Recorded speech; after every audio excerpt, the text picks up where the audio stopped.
જય અંબા જય ખંભલાઈમાં ભાઈઓ, આજે 17 નવેમ્બર 2025 અને સોમવાર.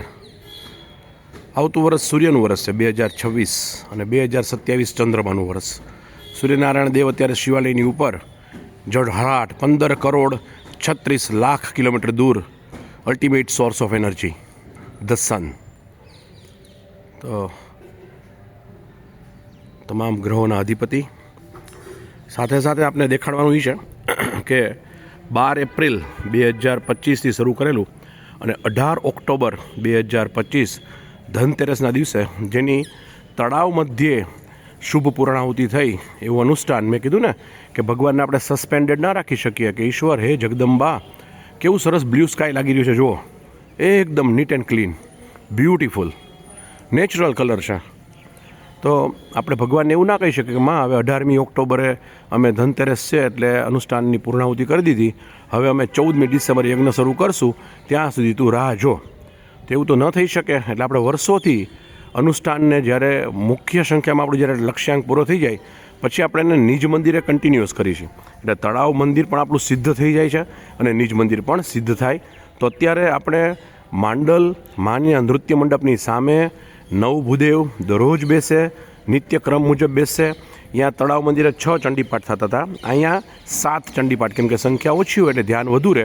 અને બંને પૂજારી કૌશિકભાઈ અને રાજભાઈની જે નિગેબાની હેઠળ અને એના નિરીક્ષણ હેઠળ આપણે સરસ તમને દર્શન કરાવડાવું. અનુષ્ઠાન ચાલુ છે, ચાલુ રહેશે 13 ડિસેમ્બર 2025 સુધી. મેં ફરી કીધું 14 ડિસેમ્બરથી આપણો મહાયાગ શરૂ. તો તમને એના દર્શન થાય સવારના પોરમાં. અત્યારે પ્રભાત, જેની શરૂઆત સારી એનો અંત સારો, જેની શરૂઆત સારી એનો અંત સારો. જે દિવસની શરૂઆત સારી હોય એની રાત ખૂબ જ સરસ જ હોય.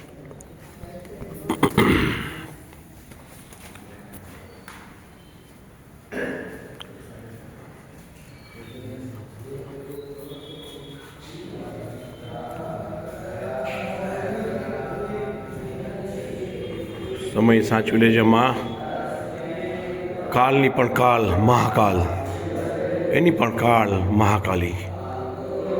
એ જગદંબા તું કાળીને કલ્યાણી. કેવું સરસ શબ્દ બનાવ્યો ભગવાને. લક્ષ્મીજીમાં ના દર્શન કરી લઈએ સવારના પોરમાં. દિવસ સુધરી જાય, આના વગર તો ચાલે એમ નથી. કળિયુગમાં તો માં શુભ લક્ષ્મી આપજે, ગજલક્ષ્મી. એ માં, જ્ઞાન વગર બધુંય નકામું. પૈસા તો હોય, સમય તો હોય, પણ કયા માર્ગે વાપરવો. જીવન તો બધાય જીવતા જ હોય, પણ કેવી રીતે જીવવું એ આ શીખડાવે. જ્ઞાનની દેવી. સુંદર ગરબાઓ રચી શકાય, સુંદર શબ્દો આપે, સુંદર વાક્યો આપે, સુંદર વાચા આપે. સારું બોલી શકીએ, લોકોને ગળે ઉતરે અને સત્ય બોલી શકીએ એવી માં ભગવતી સરસ્વતી માં. આપણે એના બ્રાહ્મણ એટલે આપણા તો માટે આ આરાધ્ય છે. આપણા